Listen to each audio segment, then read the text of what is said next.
Oke. Assalamualaikum, Pak. Waalaikumsalam. Masya Allah. Apa kabar, Pak? Sehat? Alhamdulillah sehat. Ini eh, ketemuan saya kedua sama Pak Ridwan. Dulu pernah ketemu, Pak, Oh sekali. gitu? Iya. Dulu pas apa ya? Dulu pas di KPM itu ada pelatihan itu loh, Pak. Yang untuk Pelatihan temen, apa ya? pelatihan apa ya dulu ya? MNR itu. Oh iya iya iya. Saya sempat ikut Iya. waktu itu, Pak. Tahun berapa ya? 2 tahun yang lalu kalau nggak salah. Itu pertama Iya kali iya. ketemu Pak Ridwan, luar biasa. Gimana kabar di sana, Pak? Alhamdulillah baik-baik saja, Pak. Lockdown nggak, Pak, di sana? Ini ada istilah PSBB-nya beda, Pak. Oh gitu. Tidak lorong tapi PSBB. Jadi kalau bahasa Sundanya pas sedek-sedek bari balanja.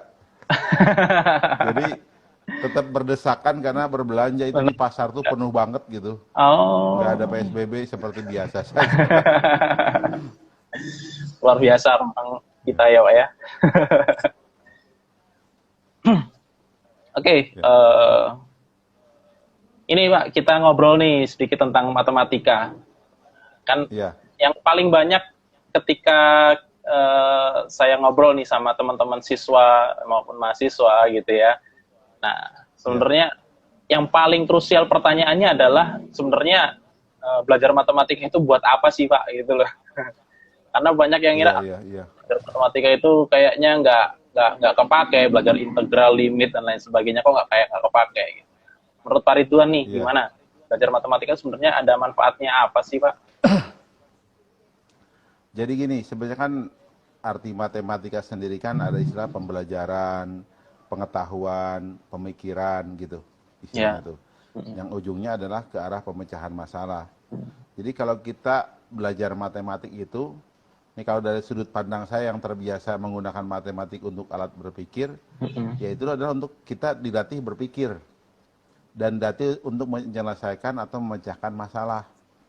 Jadi menurut saya belajar matematik itu sangat penting. Jadi ketika belajar misalkan limit, integral, trigonometri, atau aljabar, atau geometri, bukan hanya belajar geometrinya, tapi di situ kita belajar berpikir. Kerangka Hmm. berpikirnya, istilahnya terbentuk, sehingga nanti kalau kita ketemu sebuah masalah dalam kehidupan, insya Allah kerangka berpikir itu sudah matang, sehingga insya Allah solusi-solusi bisa diberikan, masalah-masalah bisa mudah diselesaikan. Itu tujuannya, menurut saya lah ya. Ya, berarti emang nggak sekedar hitung-hitungan doang ya, Pak ya, matematika itu. Betul, bukan hanya sekedar berhitung, malah sekarang tuh lebih ke arah ke pemecahan masalah dan inovasi masa depan. Hmm. Makanya kan ada sekarang tuh eksplorasi, eksplorasi untuk mengeksplor supaya kita bisa menemukan hal-hal baru di masa Hmm. depan nanti. Kalau ditanya, misalkan ada yang baru nggak sih, Pak, dari matematika misalnya? Nah biasanya sih pengembangannya ini ya dari kombinatorik itu yang arahnya nanti ke matematik modern. Waktu saya ke Amerika dulu tuh, mereka malah di kombinatorik itu lebih penekanannya. Jadi ada logika fuzzy dan lain-lain. Kalau geometri malah ibaratnya sudah matematika zaman dulu kala lah, zaman bahula gitu. Jadi, tapi itu hanya bagus untuk ke arah berpikir, tapi di kombinatorik itu pengembangannya kemana-mana, ke teori peluang segala macam. Seperti itu. Gitu. Ya, berarti tetap ada perkembangan di dalam matematika gitu ya, Pak ya. Ada perkembangan karena selalu banyak ibaratnya itu penemuan-penemuan baru karena seiring dengan kemajuan teknologi, ilmu dasar pun harus kuat gitu loh. Makanya Hmm. matematik pun berkembang. Nah, problem misalkan nih sekarang iya, Pak ya. Mungkin Pak Ridwan kan juga ngelola KPM, Klinik Pendidikan MIPA Ya, ya. Yang juga ada pembelajaran matematika di sana kan, Pak ya. Nah, di ya. masa-masa kayak gini, Pak, ada kendala nggak Pak dalam pembelajaran? Eh Terus terang sih, pertama terbiasa kita tuh offline ya, belajar Mm, ketemu langsung. Sekarang jadi tidak belajar langsung.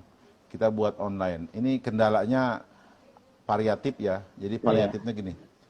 Di KPM itu kan ada yang namanya kelas reguler dengan kelas khusus. Hmm, Nah, kelas reguler tuh cenderung kan, mohon maaf nih, orang-orang dari keluarga biasa sajalah. Hmm, hmm. Mungkin handphone pun jarang yang punya, pulsa apalagi. Jadi ketika misalkan diajak belajar online ya jarang datang, jarang yang mau ikut karena emang mereka merasa, aduh, handphonenya kurang canggih.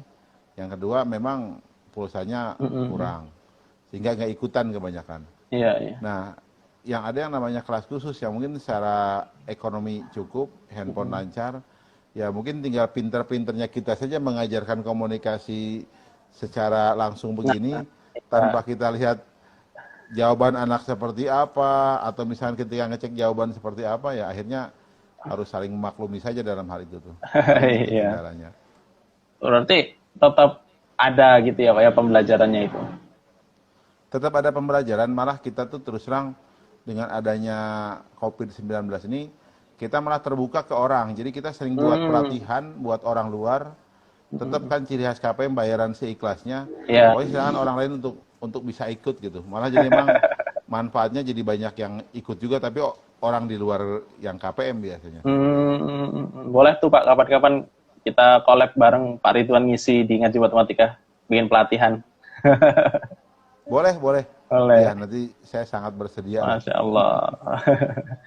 Kalau misalkan Pak, ada nggak misalkan dari siswa itu kendala pemahaman ketika ada pembelajaran online gini Pak?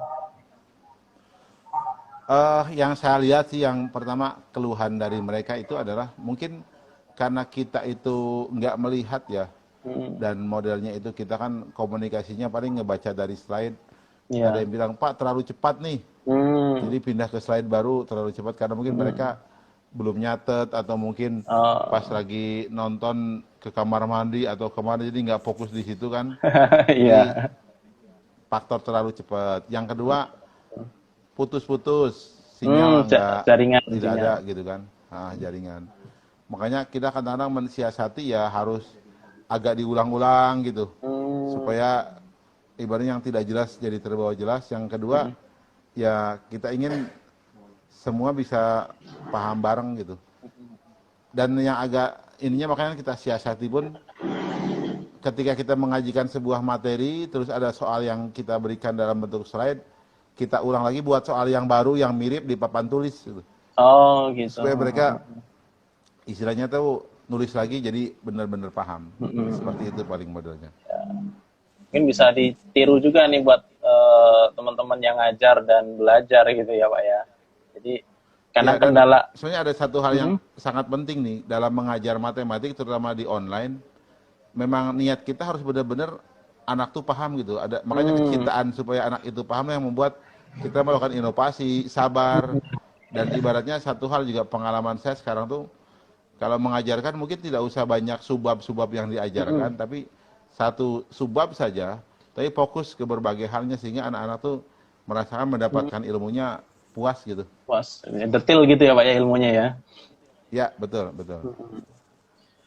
Nah, tentang kampung matematika nih Pak. Nah, mungkin teman-teman banyak yang belum tahu nih kampung matematika yang ada di daerah Bogor. Daerah mana Pak? Nanti bisa dijelaskan. Ya. Gimana itu konsep kampung matematika Pak? Jadi konsep kampung matematik itu adalah konsep di mana sebuah kampung ibaratnya tuh rumah-rumah penduduknya dipakai belajar matematika oleh KPM, muridnya dari berbagai daerah termasuk warga kampung tersebut. Kemudian juga rumah-rumahnya kita berikan gambar yang hubungannya dengan matematik, alat peraga di situ, jadi pos-pos permainan, sehingga di kampung itu tidak hanya dipakai tempat belajar matematik, tapi juga untuk wisata. Jadi banyak ibaratnya teh sekolah-sekolah datang ke kampung matematika, terus kita ajarkan eksplorasi dan berbagai permainan matematika, jadi ibaratnya berwisata ke situ, sehingga itu juga bisa menghasilkan income buat pengelola kampung matematika. Itu kita kerjasama dengan pengurus RT dan RW di sana beserta DKM Pak. Gitu. Kolaborasi. Iya. Supaya nanti tetap bisa jalan. Mantap.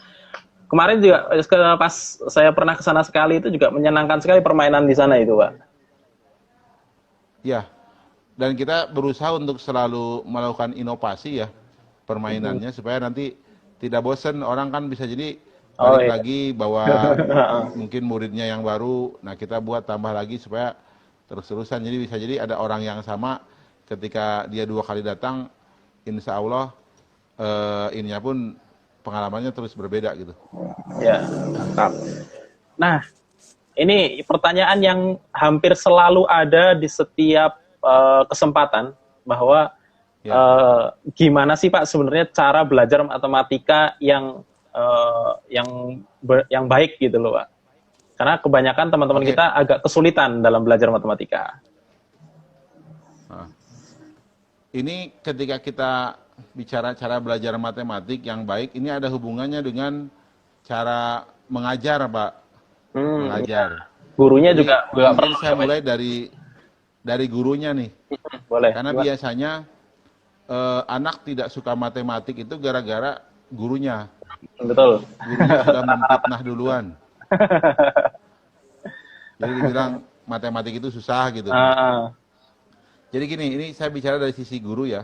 ya, Pak. Jadi guru itu pertama ketika ingin mengajar matematik, dia harus seperti seorang marketing. Kan orang marketing pengen jualan ini kan, misalnya jualan suatu produk, berbagai cara dia akan buat supaya orang itu beli. Ini pun sama, jadi seorang guru matematik harus buat gimana caranya si anak itu tuh jadi suka matematik. Nah itu yang sangat penting. Kalau dia sendiri tidak semangat dengan matematika, malah menakut-nakuti bahwa matematik itu susah, ya sulit mungkin orang akan paham. Ini saya ini apa, ada komentar, cuman posisi saya posisi miring, Iya, jadi Pak. nggak kebaca. Nanti saya bacain Ya, aja, Pak. Bisa dilanjutkan Ya, dulu. Oke, nanti berikutnya gini istilahnya teh. Setelah merasa sebagai seorang marketing, ya nanti gini Pak. Peluang kerja matematika itu kemana Pak? Peluang kerja matematika itu kemana? Sebentar saya lihat ini, mungkin ini dikecilin aja biar nanti saya bisa baca. Gini saya lanjutkan. Oh iya. Berikutnya, ya Ya. seorang guru matematik itu harus dekat dengan anak Pak. Jadi ibarat guru matematik itu teko nih. Ya. Teko, anak tuh gelas. Jadi pertama guru matematik posisinya di atas, berarti harus punya ilmu. Yang kedua dekat, jadi nyambung.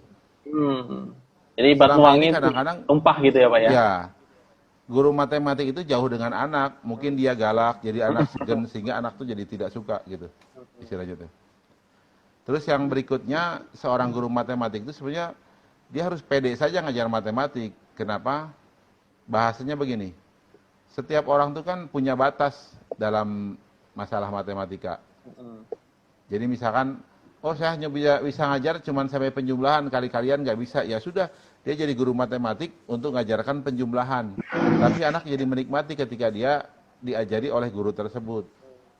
Ini yang jadi masalah kan karena dia sudah misalnya tidak bisa kali-kalian, ngerasa tidak bisa matematik, akhirnya nggak pede ngajar matematik, malah mungkin takut ditanya jadi galak. Gitu. Oh iya. Nah, terus yang sangat penting juga yang saya pahami, matematik itu kan sebenarnya aturan-aturan.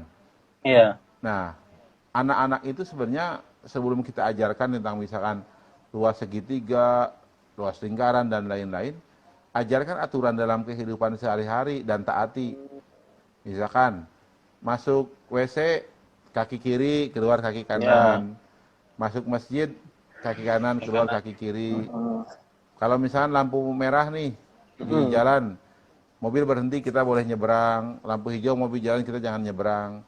Itu kan sama dengan ini. Luas segitiga setengah alas kali tinggi, misalkan. Luas peristiwanya panjang kali lebar. Kalau dia sudah terbiasa mengikuti aturan itu, dia pun akan ikut aturan. Minimal dia kalau ada soal-soal yang sifatnya rutin, mah bisa. Ini yang jadi masalah, mohon maaf. Kita tidak terbiasa untuk ngikutin aturan. Masuk kamar mandi terserah apa kaki yang mana. Lampu merah harusnya berhenti, tetap nerobos. Terobos. Makanya terus terang di Indonesia kelihatan banget orangnya itu tidak suka matematika karena tidak mau ikut aturan. Iya. PSBB aja kan akhirnya disebutnya bukan pembatasan sosial berskala besar, perapatan sosial berskala besar. Jadi rapat-rapat gitu loh. Makin banyak kasus itu Karena terapi. tidak terbiasa ikut aturan. Nah, kita harus tekankan karena ikut aturan. Yang berikutnya yang sangat penting ini posisi guru ya. Posisi guru itu harus mengajarkan adab dan akhlak ke anak. Jadi bahasanya kalau dalam menuntut ilmu itu posisi anak tuh sebagai gelas nih, anggap gelas, Iya. harus di bawah ini, di bawah teko atau di bawah, ya dia cangkir, dia harus di bawah teko. Iya, iya. Sehingga ilmu harus akan mudah untuk masuk. Jadi nggak bisa Nah, sejajar dari gitu. pahaman, nah betul. Dari sini, kalau misalkan anak sudah paham tentang, maaf, guru sudah paham, dia kan akan bisa membuat anak itu jadi suka matematik. Karena menurut saya anak itu kan ibarat kertas kosong, tergantung kita menulisnya. Iya. Kalau orang tuanya sudah ngomong, matematik itu susah, Iya. ya, ingat matematik susah, kamu harus belajar. Ketemu gurunya tidak suka matematik, ngajarnya nggak enak. Matematik itu susah juga. Nah, Udah akibatnya anak tuh pikiran gitu ya, udah. tidak suka matematik. Iya. Dan terakhir mungkin untuk strategi ya, gimana caranya anak suka matematik. Setelah gurunya misalkan tadi bersikap seperti tadi, ya dalam ngajar matematik terutama awal harus diberikan hal yang konkret, jangan yang abstrak. Ya. Jadi kalau misalkan bicara tentang segitiga lingkaran itu bawa bentuknya segitiga itu apa gitu. Iya. Contohnya lingkaran apa. Itu mungkinlah sekedar ini. Iya. Nah, mantap. Luar biasa ini. Ya. Jadi emang kadang-kadang yang kita rasain gitu, Pak. Kalau belajar Ya. dan ngajar matematika itu, ya gitulah. Saya sendiri nih, saya termasuk yang orang yang suka sama matematika, tapi di kuliah sendiri ada satu dosen yang saya nggak suka, itu jadi nilai saya jelek gitu, Pak, di sana. Jadi pengaruh guru ini luar biasa ya, Pak ya. Ya, dan gini Pak, ketika kita tidak suka dosennya, biasanya kita nggak dapat ilmunya. Ya, ya. Ilmu itu nggak masuk sini, ketutup ibaratnya, Pak ya, di otak itu. Ya, ketutup. Karena kan dalam teori saya ini teori suprarasional, Nah, ya. adab itu lebih penting daripada ilmu. Jadi ketika kita mencintai gurunya nih, suka sama gurunya, walaupun pelajarannya nggak suka, kita jadi pinter ilmu itu. Iya, Tidak iya, sendiri iya. bahasanya tuh. Ah, betul, betul. Jadi ada jalannya dimudahkan gitu ya. Iya, betul. Sambil jawab pertanyaan teman-teman nih, Pak ya.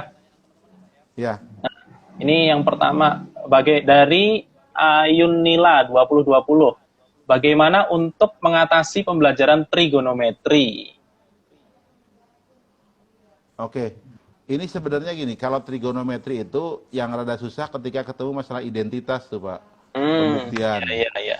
Kalau misalkan sin alfa, cos alfa, itu mah kan misalkan Y per R, X per R, tangan, itu kan orang mungkin sudah apa. Iya. Ini masalahnya identitas. Nah, mungkin kalau di identitas, syaratnya memang berlatih sih. Kalau saran saya sih, biasakan latihan kita nggak usah malu, misalkan kalau dari kiri ke kanan dibuktikan tuh, kalau di kiri susah kanan dulu gitu loh, atau disambungin. Nah, jadi ketemu.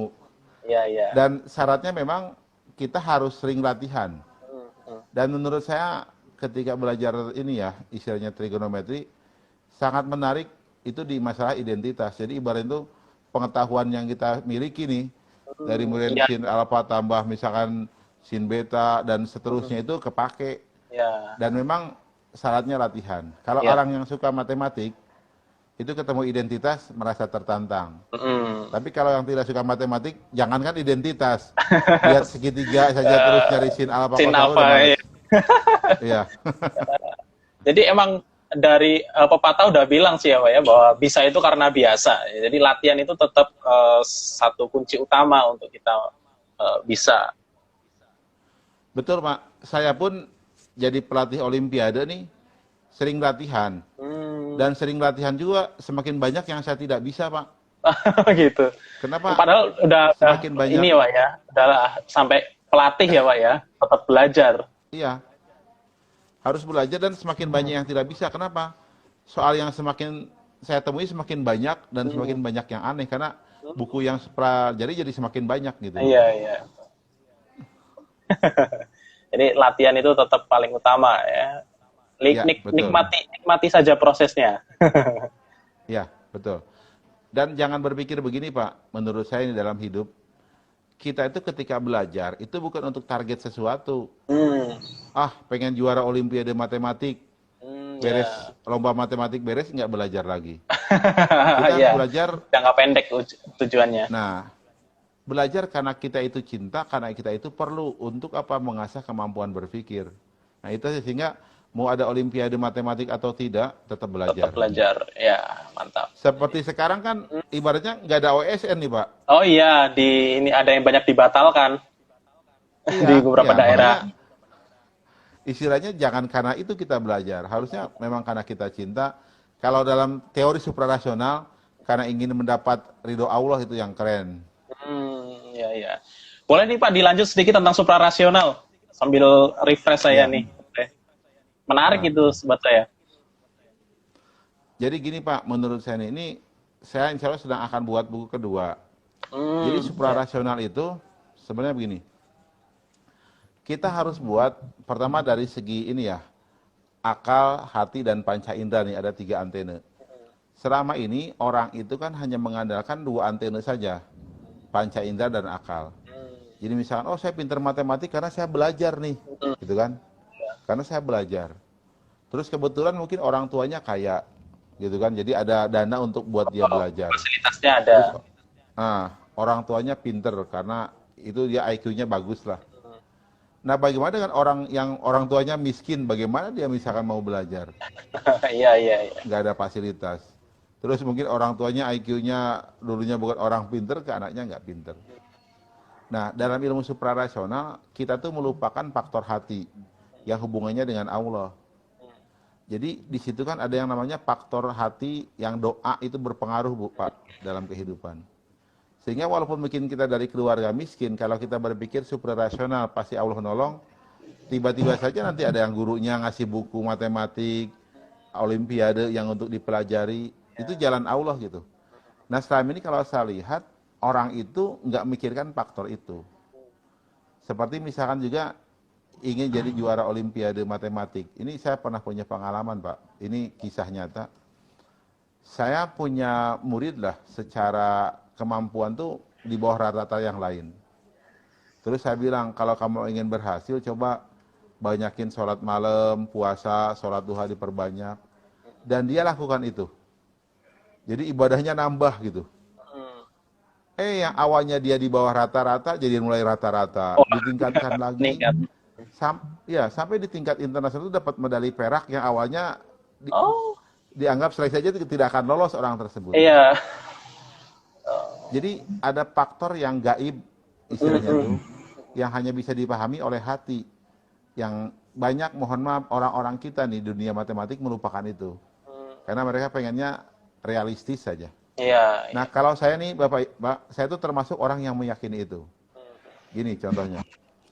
Menurut saya dalam ilmu suprarasional juga, hormat kepada orang tua, hormat kepada yang berilmu, itu penting, jadi keberkahannya muncul. Iya, betul. Seperti saya ini kan saya secara aslinya itu bukan dari jurusan matematik, Pak. Oh gitu, Pak? Ya, bukan jurusan matematik, saya jurusan di pertanian, tapi jadi pelatih olimpiade matematik. Ini karena suprarasional, Pak. Jadi saya suka matematik nih. Iya. Saya suka matematik memang. Nah dulu tuh ada Profesor Andi Hakim Nasution, almarhum, itu beliau ketua Olimpiade Matematik Indonesia. Saya tuh ibaratnya kagum lah ke beliau. Jadi ketemu saya tuh cium tangan, saya tuh kalau ketemu cium tangan, takjim, hormat, cium tangan gitu. Jadi sepertinya tuh pindah tuh. Energinya, ilmunya. Energinya. Tahun 2002 beliau meninggal, tahun 2003 itu saya jadi pelatih nasional. Olimpiade Matematik SD waktu itu. Artinya bahwa dalam ilmu suprarasional tuh hati ingat kepada Allah, hati juga harus ibaratnya hormat kepada orang berilmu, kepada orang tua punya dampak besar. Tapi kalau kita sombong, ngerasa sudah pinter, ke guru kita sombong, ke orang tua kita sombong. Walaupun kita hebat, mungkin tidak akan ada prestasi-prestasi hebat yang kita raih. Atau juga sombongnya juga malas beribadah. Ya, merasa cukup ya tanpa beribadah pada Allah. Saya ketemu juga peserta Olimpiade itu yang malas ibadah, Pak. Ada. Islam, tapi malas ibadah. Dan pada saat event-event penting dia nggak dapat. Event biasa dapat, event penting nggak dapat. Itu hukuman mungkin. Padahal secara kausalitasnya mungkin harusnya dia dapat gitu ya Pak ya. bisa Harusnya dapat. dia dapat. Harusnya dapat. Tapi ternyata nggak dapat. Ini saya juga jadi ingat pesan Pak D saya dulu bahwa beliau bilang nggak ada orang yang sukses di dunia ini yang tidak hormat sama orang tuanya. Nah, Betul. kayaknya Betul. ya Pak ya. Karena gini Pak, orang tua itu kan sebenarnya jalur ini Pak. Jalur Allah memberikan rahmat. Iya, iya, iya. Jadi ketika misalkan dia tidak sopan, tidak hormat ke orang tua, ketutup tuh jalur Allahnya. Jadi dia kesendirian. Iya, iya. Jadi ada orang yang berusaha bisnis tapi orang tuanya tuh kesel sama dia. Itu bisnisnya nggak jalan Pak. Walaupun dia ibaratnya mungkin ya secara teori jago. Udah Setelah dia usahanya minta macam-macam. maaf ke orang tuanya, baru benar berhasil. Iya, iya. Nah, itu jadi selain belajar kita fokus ya, juga terus adab sama orang tua, adab terhadap ilmu dan adab terhadap guru itu juga sangat penting untuk kemudian betul. diperhatikan. Ini jawab lagi pertanyaan teman-teman ini Pak dari Arismuh_09.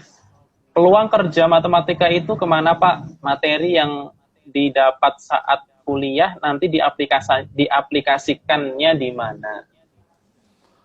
Oke, di sini kita pahami belajar matematik dari dua hal ya. Pertama, dari sisi ilmu, yang kedua dari segi kemampuan. Ya. Ini yang paling mungkin yang kelihatan sih peluang kerjanya pertama jadi guru itu guru matematik. Yang kedua programmer. Kalau dia misalkan ibaratnya itu ini ya belajar di komputasi, matematika komputasi dia jadi programmer. Bisa di perusahaan asuransi, aktuaria. Gitu.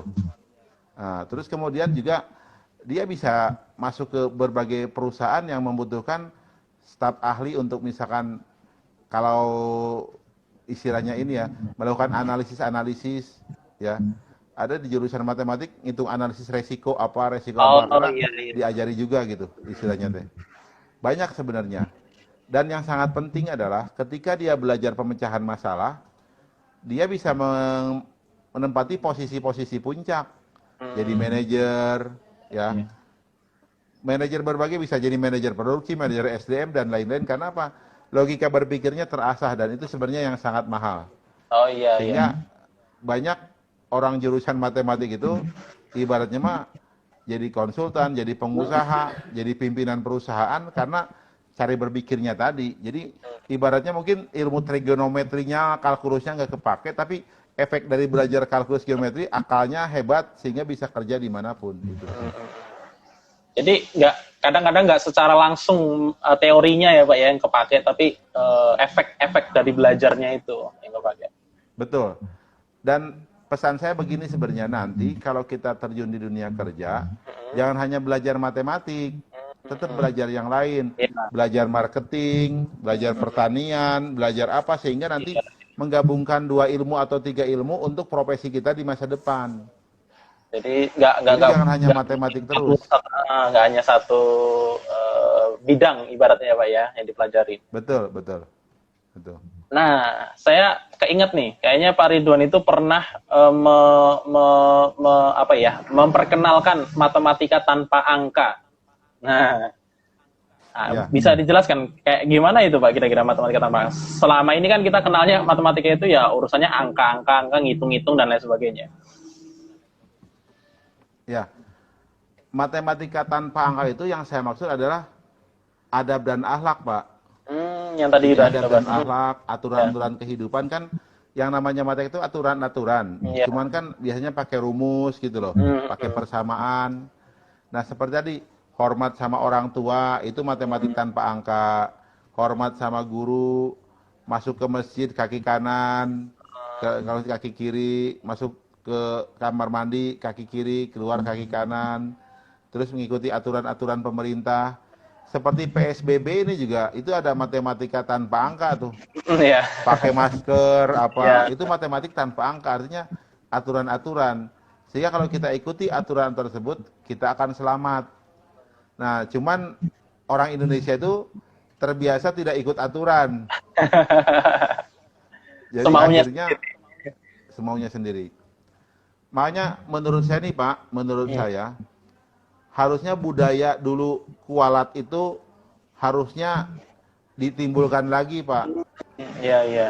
Jadi budaya semacam hati, takut karena ada faktor kualat, faktor ibaratnya dapat ketidakberuntungan harus dihidupkan lagi. Karena kalau semua pakai akal, ini yang jadi masalah bisa rusak. Karena mereka melihat, saya pakai masker kok aman kok, istilahnya tuh, nggak apa-apa. Nah, tapi nanti kualat kamu loh, nggak ikut pemerintah. Nah, kata kualat itu bisa membuat orang takut. Kamu kualat nggak nurut orang tua, itu tuh bisa membuat takut. Makanya cara supaya kata kualat itu disebutnya manjur, pemerintahnya harus berwibawa, orang tuanya harus berwibawa, gurunya harus berwibawa. Emang kadang-kadang ini ya Pak ya, ada sesuatu yang kadang-kadang di luar akal manusia terjadi gitu ya Pak ya. Betul. Dan menurut saya gini Pak, menurut saya di Indonesia itu sepertinya hal-hal di luar akal manusia itu terjadi, memang ada dari dulu Pak. Kita belajar dari cerita rakyat deh. Orang Indonesia itu kan cerita rakyatnya tuh ada hubungan dengan hal gaib Pak. Contoh, Bandung Bandawasa membangun candi 1000 dalam semalam. Pakai bantuan jin. Itu kan contoh cerita rakyat. Sangkuriang membangun bendungan sehari semalam. Ya. Jadi Tangkuban Perahu. Silahkan cari Bapak cerita rakyat yang serius, yang logis semua. Ada nggak? Pengalaman saya tidak ada. Nggak ada sih kayaknya. Ada calon arang, semua tuh pasti ada hubungannya dengan hal yang gaib. Karena bangsa kita itu sebenarnya kalau saya boleh bilang, dulunya bangsa supranatural, Pak. Jadi sama yang gaib-gaib itu percayalah. Keris Empu Gandring membunuh 7 orang gitu kan, itu hal yang gaib. Nah makanya kayaknya nih, bangsa kita itu mungkin harus ditakut-takuti dengan yang seperti itu supaya jalan peraturannya. Emang kadang-kadang aneh di Indonesia ini orang-orangnya. Iya. Ada yang nanya lagi nih Pak. Iya. Dari siapa sih? Dari atau PI izin bertanya, yang dimaksud dengan matematika tanpa angka mungkin ya. Tanpa angka itu seperti yang dikatakan Pak Ridwan. Contohnya berbakti pada orang tua. Bisakah dijelaskan, Pak? Jadi gini sebenarnya kan, yang saya maksud matematik tanpa angka itu aturan-aturan yang tidak ada hubungannya dengan angka. Ya.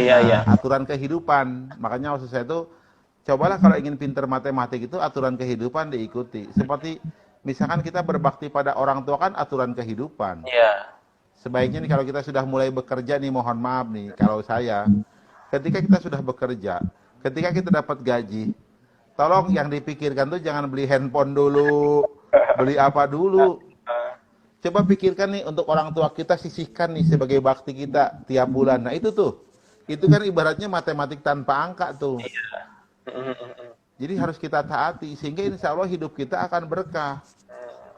Ya seperti misalkan ya tadi saya bilang masuk masjid kaki kanan kan aturan itu, aturan tanpa angka. Nah itu. Sebab saya lihat antara matematik dan ketaatan terhadap aturan dalam kehidupan, insya Allah akan ada hubungan dan nyambung. Orang-orang yang ikut aturan kehidupan dan ikut aturan matematik, insya Allah sukses tuh. Iya. Karena kalau kita ngerjain soal matematika pun dan belajar matematika pun itu ada aturan-aturan tersendiri yang harus diikuti ya Pak ya. Betul. Misalkan pertanyaannya segitiga nih, kita jawab pakai rumus lingkaran kan nggak bisa. Ya, udah tidak ikut aturan itu, aturan yang tidak seharusnya. Jadi kita itu. Jadi itu yang dimaksud matematika tanpa angka. Jadi bagaimana kemudian kita dalam kehidupan ini biasa taat dengan aturan. Jadi ketika nanti belajar matematika, nah, kita tuh bisa menerapkan itu dalam belajar matematika. Ya. Ini Pak, dari Arismo_09. Terima kasih Pak penjelasannya. Saya sebenarnya suka matematika dari sejak kecil. Tapi saat masuk kuliah ternyata matematika tidak sama seperti yang saya bayangkan saat SMA. Jadi cara atasi hal itu bagaimana, Pak? Dia jurusannya matematik bukan? Wah, ini nggak tahu nih. Mungkin kalau dilihat sih kayaknya dia jurusan matematika, Pak. Karena dia udah kuliah di matematika, karena dia kuliah di matematika. Oke. Gini memang, ini kan ada sebuah paradigma yang berbeda nih. Ini terus terang matematika kita itu jalurnya rutin gitu, Pak. Rutin, nalarnya kurang terasa. Sehingga pas misalkan ke jurusan matematik, ada soal-soal yang membutuhkan kekuatan nalar, itu membuat dia ibaratnya teh jadi agak keteteran gitu. Sehingga dia ngerasa, aduh beda banget nih gitu. Nah, solusinya gini, saya buat solusinya secara spiritual ya. Secara spiritual. Jadi gini, dalam pemahaman saya, kalau kita ingin sukses, harus ada penderitaannya. Penderitaannya itu apa? Ya, dalam beribadah. Jadi saran saya misalkan, cobalah membiasakan puasa Senin Kemis gitu loh. Puasa Senin Kemis rutinkan, terus sholat tahajud atau sedekah. Ini pengalaman saya pernah cerita kebetulan ini saya punya dulu murid itu masih cucunya Pak Habibie gitu. Oh gitu, iya. Jadi beliau cerita Pak Habibie itu salah satu kehebatannya, kenapa beliau juga hebat, adalah rajin puasa Senin Kemis. Jadi Senin Kemis itu bisa membuat orang jadi cerdas, istilahnya tuh. Makanya lakukan amalan itu. Sering baca Quran, sering sholat malam, itu yang coba kita bangkitkan, sehingga ketika kita sering misalkan melakukan ibadah itu, amalan pahala kita banyak, Allah mengkonversinya jadi bentuk kecerdasan. Ini pengalaman saya, tidak ada orang besar, tidak ada orang hebat yang tidak punya amalan. Nah, silakan aja tanya pejabat, itu pasti saya sering ketemu pejabat, orang-orang hebat, baik ya. Orang hebat yang baik, bukan orang hebat yang jahat ya. Itu pas saya ketemu, oh ternyata amalannya puasa Nabi Daud, puasa Senin Kemis, rajin sedekah gitu loh. Jadi istilahnya itu akan membuat kehidupan kita lebih baik, dan tadi akal kita juga semakin cerdas. Mungkin itu sarannya sih ya. Iya. Bahkan kayaknya ada di penelitian, saya pernah baca penelitian juga bahwa kebiasaan menghafal Quran itu juga berpengaruh positif terhadap kecerdasan matematika itu, Pak. Iya Pak, begini Pak, kalau saya lihat. Jadi Al-Quran itu kan bentuknya, istilahnya tuh gambar lah bahasanya tuh, hurufnya teh. Itu jadi otak kanan yang memproses Pak. Otak kanan yang memproses. Nah, otak kanan yang memproses terus membaca pakai otak kiri. Terus juga gini, ketika misalkan kita sering baca Al-Quran, otak kanan yang memproses, terus kalau kita mengerjakan matematik juga, ya istilahnya itu, otak kiri yang berjalan. Jadi kanan dan kiri itu seimbang Pak, jadi nggak cepat lelah. Gitu loh. Makanya juga ini walaupun orang masih berkontroversi, saya kadang-kadang begini Pak, kalau saya pengen nulis ya, mengerjakan soal matematik nih, latihan di rumah mengerjakan soal matematik, saya setel murotal Pak. Oh, sambil dengerin. Jadi walaupun mungkin saya nggak memperhatikan murotalnya, tapi suara murotal itu membuat otak saya itu tenang gitu, sehingga mengerjakan santai. Dulu saya berpikir ya, wah pakai musik lebih enak nih, misalkan, jadi konsentrasi lebih enak. Sekarang terbalik Pak, saya setel murotal itu membuat saya lebih enak. Makanya terus terang ini anugerah Al-Quran lah. Makanya terus terang saja memang kalau kita mempelajari Al-Quran terus mempelajari ilmu pengetahuan, itu pasti akan tambah mantap. Makanya kan banyak yang hafiz Quran tuh prestasinya bagus, tapi dengan syarat nih, hafiz Qurannya memang diajari matematik yang baik. Tetap ada kausalitasnya ya Pak ya. Iya, karena saya ketemu orang hafiz Quran nggak suka matematik Pak. Karena dia di pesantrennya pesantren yang salafi ya, yang dulu yang nggak belajar matematik, guru-gurunya juga tidak suka matematik, jadi dia tidak suka matematik. Ya, jadi walaupun itu juga ada kausalitas yang harus dilakukan, seperti ya ibaratnya kayak betul. Kita yakinlah rezeki itu dari Allah, tapi kan kita tetap harus bekerja dan lain sebagainya. Ya, betul. Berikutnya nih Pak, pertanyaan dari Eka.z.septian. Assalamualaikum warahmatullahi wabarakatuh. Waalaikumsalam. Pak, jelaskan suprarasional dan kaitannya dengan ilmu pengetahuan, khususnya matematika. Oke. Jadi suprarasional itu berpikir menggunakan hati. Kalau rasional menggunakan akal. Kalau natural menggunakan fisik. Nah, makanya nanti ada tiga ini Pak, ada tiga profesi di kehidupan itu. Iya, iya. Ada profesi yang dominan fisik, itu natural. Iya. Tukang beca, tukang bangunan, tukang bakso. Nah, biasanya kalau menggunakan fisik, pertama ya penghasilannya harian lah dan nggak mencukupi, Iya. gitu, ya, tidak mencukupi.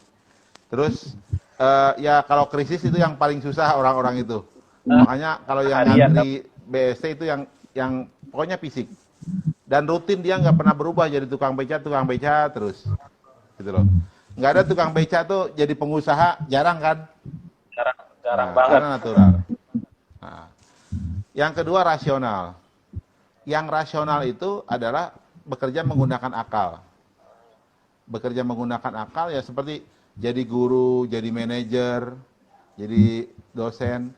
Cuman di sini kalau kita hanya fokus pada akal, kita mungkin akan bertanya, aduh Allah itu tidak adil. Kenapa Allah tidak adil? Dia IQ-nya tinggi, saya IQ-nya rendah. Dia kuliah perguruan tinggi favorit, saya enggak, gitu loh. Atau dia kaya, saya miskin, gitu loh. Kalau kita pakai akal. Sehingga ada ketidakadilan, ada timbul kekecewaan. Dan ketika belajar ilmu pengetahuan pakai akal, itu kadang-kadang mentok, Pak. Mentok. Dan juga ibaratnya dia kalau kerja jadi dosen, paling umur 70 tahun pensiun. Nah, suprarasional itu kerja pakai hati. Profesinya biasanya ini pemuka agama atau orang-orang soleh, Pak. Iya, iya. Nih, makanya kan ibaratnya gini, contoh. Mbah Mun, beliau tuh orang suprarasional. Umur 90 tahun saja, Presiden masih konsultasi datang ke beliau. Pak Jokowi datang, Pak Prabowo datang, istilahnya teh. Iya. Coba profesor umur 90 tahun, jarang orang yang mau datang. Itu. Nah, hubungannya dengan ilmu pengetahuan, ketika akal kita bagus terus kita suprarasional nih Pak, suprarasional. Jadi ketika kita, ya Allah saya punya masalah tentang penelitian ini, mohon petunjuk kepada Allah. Dan biasanya dia akan mengkaji Al-Quran, Al-Hadis, pengetahuan, penelitian ulama-ulama dulu gitu loh, menghubungkan dengan ilmu pengetahuan. Sehingga biasanya dengan suprarasional ya, pengetahuan akan cepat berkembang karena ya Allah memberikan langsung tuh ilham atau petunjuk di Al-Quran. Dan biasanya orang yang menggunakan hati lebih cenderung akan berhasil, Pak. Karena apa? Petunjuk kan langsung ke hati, bukan ke akal. Iya, iya. Dan Allah mendukung kita untuk kita menemukan banyak hal. Itu, Pak. Jadi kadang-kadang sesuatu itu emang datangnya langsung ke hati dulu lewatnya ya, Pak ya. Banyak itu Ya. kayaknya. Kan ulama zaman dulu ketika dia punya masalah mau nulis itu sholat dulu gitu, Pak. Iya. Sholat dulu, hudu dulu, gitu kan. Puasa dulu, sedekah dulu, itu suprarasional karena yakin nanti Allah akan memberikan petunjuk itu. Oke. Oh, nggak terasa udah 48 menit ya. Oh. Nggak terasa. Ini mungkin ada satu lagi pertanyaan ini, Pak, dari teman-teman tentang gimana Pak Ridwan pertama kali bangun kampung matematika, kan kayaknya nggak mudah jalannya. Nah, ini caranya gimana, Pak? Terus terang emang ini tidak mudah ya Pak. Jadi ketika saya punya ide ingin mencari suatu kampung dijadikan tempat belajar matematik dan tempat wisata, saya survei Pak ke berbagai kampung. Dan ternyata nggak enak. Jadi datang ke suatu kampung, ketemu pengurus RT, RW gitu. Iya. Ditolak Pak. Oh, Dianggap apa ini, nggak bener lah. Terus saya pernah malah pindah rumah Pak. oh gitu. Pindah rumah ke suatu kampung, 2 bulan saya tinggal di kampung tersebut, 2 bulan. 2 bulan. Gaul dengan warga kampung tersebut. Tapi juga nggak cocok Pak, Nggak cocok. karena masih materialistis gitu. Iya. Minta bayaran lah, inilah gitu. Nah terakhir saya ketemu kampung ini nih, yang ibaratnya teh warganya banyak yang mendukung. Banyak yang mendukung ya Pak, jadi yang tidak mendukung juga ada. Banyak yang mendukung, Tidak mendukung juga ada. Karena yang namanya warga itu ya tadi susah zaman sekarang itu. Ya, Tapi betul. karena pengurusnya mendukung, lurah mendukung, RW mendukung, RT mendukung, semuanya bisa berjalan dengan baik gitu Pak. Dan ini kan butuh waktu 1 tahun untuk mencari lah tempat yang cocok Pak. Dan itu penuh penderitaan, makanya hasilnya bisa Itu diresmikan 1 tahun, menteri gitu. 1 tahun baru nyarinya doang ya Pak ya? Iya, Belum apa konsepnya, belum ngurus betul. perizinannya dan lain semacamnya. Iya, betul. Dan adanya COVID-19 juga ini membuat kita ini Pak jadi down lagi nih, jatuh lagi, Oh iya. Karena basicnya wisata ngebangun ya, lagi. ya. Kunjungan. Iya, kan orang jadi males Pak, takut nih ada COVID apa segala macam. Jadi susah, mungkin butuh waktu 6 bulan ini untuk membangkitkan lagi. Orang belajar pun agak males karena takut gitu. Jadi ya ini tantangan lah, Ya. tantangan buat kita. Jadi, emang setiap kesuksesan butuh pengorbanan ya Pak ya. Betul, betul. Hmm. Masya Allah, luar biasa. Kita dapat banyak hal di sini teman-teman semuanya ya. Jadi Pak Ridwan ini emang salah satu orang yang kalau KPM sendiri sudah ada di mana aja ini Pak? Apa? Kalau KPM sendiri sudah ada di mana aja? Yang jelas kita sudah punya jaringan dari Papua sampai Aceh, Pak. Berarti hampir Jaringannya. seluruh Indonesia. Ya. Tapi kalau cabang, Pak, kalau cabang belum semua. Oh, Karena buat cabang KPM itu susah, Pak. gitu. Kan Gimana? bayaran sih ikhlasnya. Oh iya. Nah, itu sewa ruko siapa yang mau bayar? Sewa ruko. Ya. Jadi harus ada dermawan yang mau memang meminjamkan ruko, meminjamkan rumahnya, itu makanya proses. Tapi insya Allah setelah COVID-19 sepertinya KPM menemukan strategi baru yang membuat KPM dengan bayaran seikhlasnya bisa berkembang di mana-mana, Pak. Ada bocoran Pak? Nanti deh, nanti. Kita tunggu habis lebaran ya. Oke, terima kasih Pak sudah sharing sama kita. Iya. Kalau boleh Iya. ini, KPM ada Instagramnya Pak? KPM ada Instagramnya, Pak. Jadi ada 2 nih. Pertama Instagram KPM seikhlasnya sama Instagram Ridwan Hasan Saputra. Oh ya, nah, teman-teman bisa follow ini dua Instagram ini. Ya. KPM seikhlasnya sama Ridwan Hasan Saputra. Iya, dan Ridwan Hasan Saputra. Insya Allah akan banyak info menarik, Pak. Saya akan menampilkan kalau di Instagram saya itu pembelajaran matematik dan suprarasional. Ya rutin lah nanti ada. Kalau di KPM seikhlasnya info-info tentang kegiatan KPM, lomba, pelatihan, dan lain-lain. Silahkan follow kedua-duanya, Pak. Ya, boleh di follow kedua. Nah, kalau YouTube ada Pak? Sudah ada belum Pak? YouTube ada, Pak. YouTube juga sama.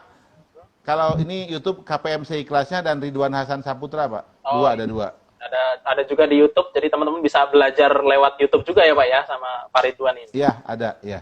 Boleh Betul. nih teman-teman Betul. sekarang follow KPM seikhlasnya dan Ridwan Hasan Saputra di Instagram, juga di YouTube boleh bisa di-subscribe. Iya, betul.